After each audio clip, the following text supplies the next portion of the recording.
पूजनीय संत समाज, सम्माननीय सज्जनों, आप लोगों के समक्ष अभी हम पूज्य साहिब जी के सुंदर विचार श्रवण कर रहे थे। थोड़ी सी कुछ बातें मैं भी रखने का प्रयास करता हूँ। हमारा जीवन कैसा होना चाहिए? हमारा जीवन कुछ ऐसा हो कि जहाँ पूर्ण स्वतंत्रता, शांति का अनुभव हो। स्वतंत्रता, शांति, प्रसन्नता कैसे मिलती है? कुछ परतंत्रता अपना करके। स्वतंत्रता में परतंत्रता और परतंत्रता में स्वतंत्रता होती है। जैसे गाड़ी में चक्के लगे होते हैं, चक्के घूमते भी हैं, एकदम फ्री हैं। अगर चक्के घूमते हुए ना हो, फ्री ना रहें तो गाड़ी चलेगी कैसे? गाड़ी में लगे हुए पहियों का घूमना बहुत जरूरी है, लेकिन वे पहिए बंधे भी हैं। अगर वे बंधे ना रहें तो फिर गाड़ी चल नहीं सकती है। वो पहिया कहीं भी कभी भी बिखर सकती है और फिर गाड़ी खंदक में पहुंच जाएगी।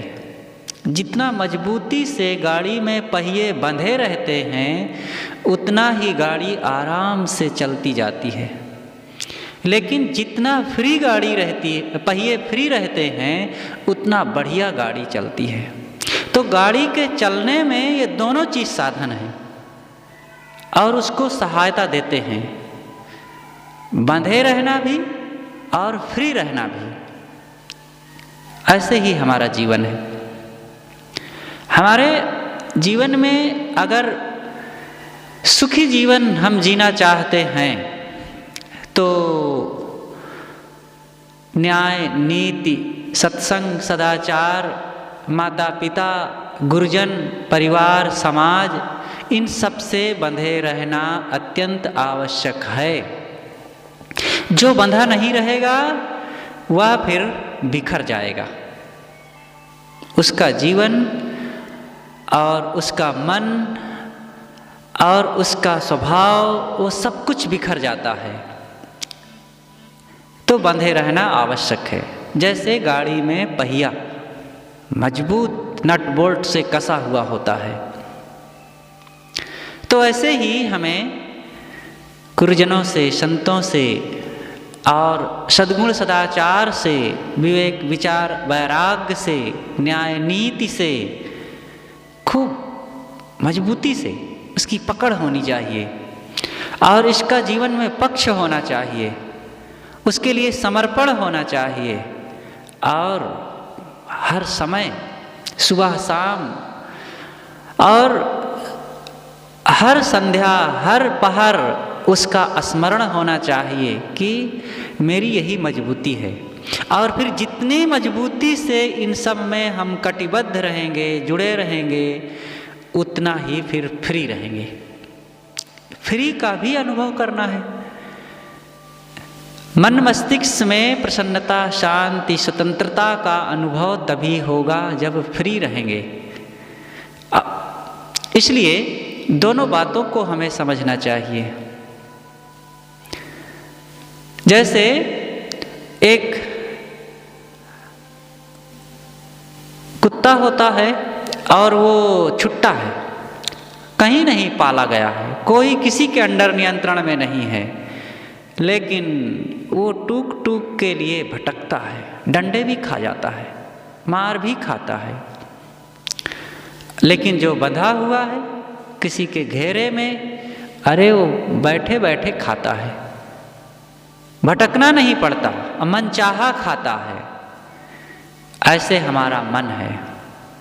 इस मन के लिए भी वही नियम है। जो भटकता है भोगों के लिए, लोभ लालच के लिए, तृष्णा इच्छा कामना के लिए, उसका मन उसी कुत्ते की तरह होता है। उसका पेट भी नहीं भरता और डंडे भी खाता है। और जो बंधा हुआ है किसी ने उसको पाल रखा है तो वो मन पसंद खाता है और पेट भर खाता है। मतलब ज्ञान, ध्यान, संयम, साधना, विवेक, विचार का इतना वो भोजन ग्रहण करता है कि निरंतर तृप्ति का अनुभव करता है।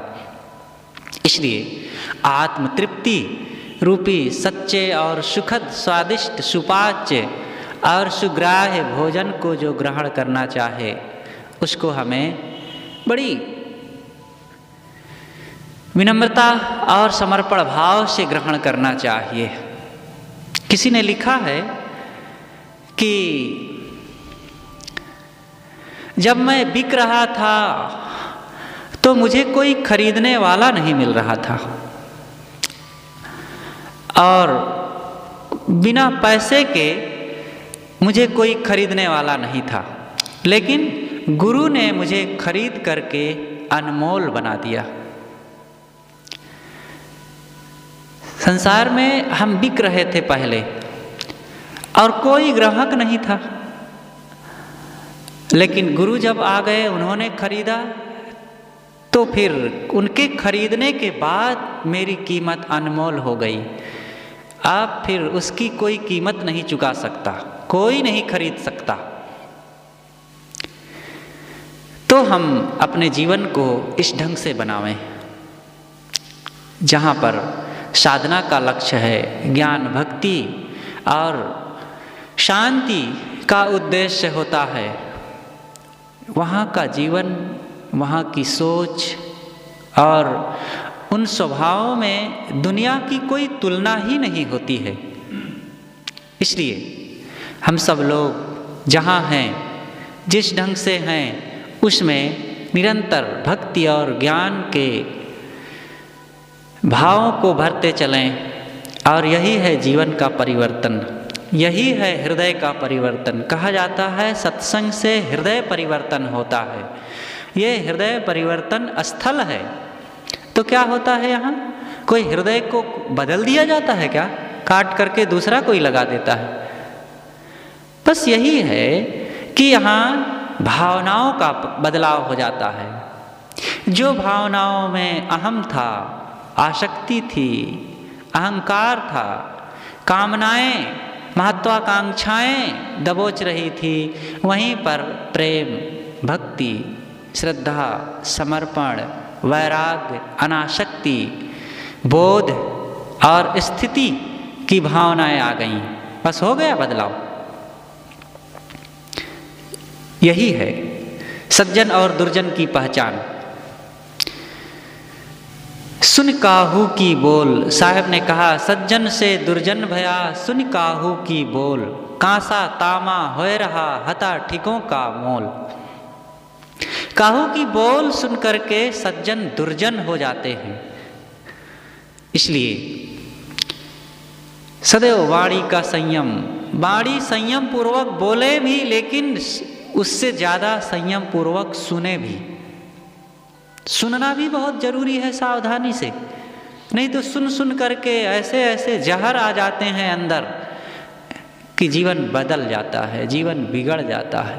ये संसार में बहुत प्रकार की आवाज़ गूंज रही है, राग की, विराग की, बंधन की, मोक्ष की, कल्याण की, बंधन की, और दोष दुर्गुणों की, और शांति साधना की पहचाने।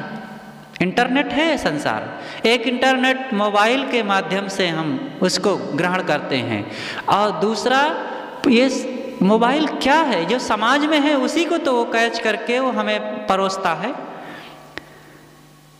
हमारा दिल दिमाग भी एक साधन है, लेकिन इस संसार को में फैली हुई चीज़ों को हम कैसे ग्रहण करते हैं, इसलिए ग्रहण करने की क्षमता को हम अपने फिल्टर करें। और जब तक इसको शुद्ध नहीं करेंगे और इसको परिमार्जित नहीं करेंगे, हमारे दिल दिमाग की सफाई नहीं हो सकती। और बिना सफाई फिर साधना क्या है? बिना सफाई के भक्ति कैसी, शांति कैसी, और बोध विचार कैसा? इसलिए ज्ञान वही जो कि माने नहीं मन का, और बोध वही जो कि गासे फिरे मन का। इस ज्ञान और बोध की शक्ति को निरंतर बढ़ाते चलें और शांति साधना की प्रगति होती चले और जीवन के इन अनमोल घड़ियों का सदुपयोग होता चले। यही इस जीवन की, सत्संग की और ऐसे संगत की विशेषता होगी और यही इसका लाभ होगा। बस अपनी बातें यहीं पर मैं समाप्त करता हूँ। बोलिए सद्गुरु देव की जय।